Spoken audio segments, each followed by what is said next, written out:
Praise the Lord friends. இன்றைய தினம் நாம தானியேல் தீர்க்கதரிசியின் புத்தகத்தில் எடுத்து வாசிக்க வேண்டிய பகுதி அதிகாரம் 4 வசனங்கள் 26 முதல் 33 வரை. இந்த பகுதியில என்ன சொல்லியிருக்காங்க அப்படின்னா, இது ஏறக்குறைய தானியேலோட பேச்சு மற்றும் இயற்கையான நடந்த விஷயங்கள் அப்படின்றத ரெண்டுமே சேர்ந்திருக்கு.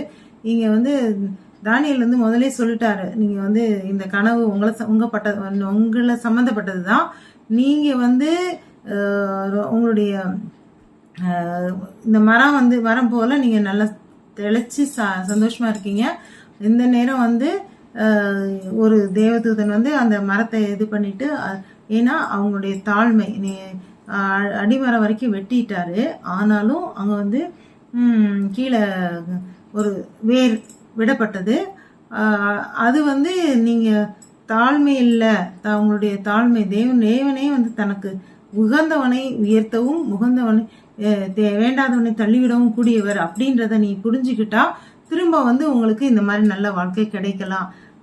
அதனால நீங்க என்னுடைய சஜஷன் என்ன, தானியேல் தன்னுடைய சஜஷனா சொல்றாரு, நீ இப்போவே உன்னுடைய தவறான செயல்பாடுகள், இதில் சிறுமையானவர்களை அடிமைப்படுத்துதல், அந்த மாதிரி வேலையெல்லாம் பண்ணாம அதெல்லாம் சரிப்படுத்திட்ட அப்படின்னா தேவனுடைய கோபத்திலிருந்து தப்பிக்கலாம் அப்படின்ற மாதிரி சொல்றாரு. அவரோட சஜஷன் சொல்லிட்டாரு. ஆனா நேபுகாத்நேசர் ராஜா இல்லையா, அவர் ஒன்றும் சொல்றது கேட்கல. அவர் இப்படி அவர் சரி கிளம்பி போறது சொல்லிட்டியா, நான் கனவுக்கு பலன் சொல்லிட்டியா, கிளம்பு அப்படின்னு சொல்லிட்டாரு போல. முடிஞ்சதுக்கு அப்புறம் ஒரு 12 வருடங்கள் 12 மாதங்கள் முடியுது.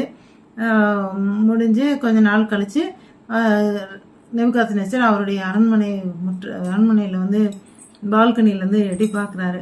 அந்த பாபிலோன் நகரம்லாம் இவ்வளோ அழகா இருக்கு, இந்த நகரத்தை நான் தானே கட்டினேன், இதுக்கு எல்லாத்துக்கும் நான் தானே ராஜா அப்படின்னு சொல்லி தன்னை பத்தி ரொம்ப பெருமையா நினைக்கிறாரு. அது நினைச்சு நானே இதை இது பண்ணேன் அப்படின்னு சொல்றாரு. சொல்லும் போது அந்த வார்த்தை அவர் வாயில இருக்கும்போதே அவர் என்ன செய்யறாரு, அந்த இது அரச அரண்மனையிலேருந்து தள்ளப்படுறாரு. இதுல கனவுல வந்த மாதிரி புல்லை தின்றாரு. அந்த மாதிரி அவர் ஃபுல்லாவே அவர் அழிக்கப்படுகிறார் அப்படின்றது இந்த போர்ஷன் 33ஆம் வசனம் வரைக்கும்.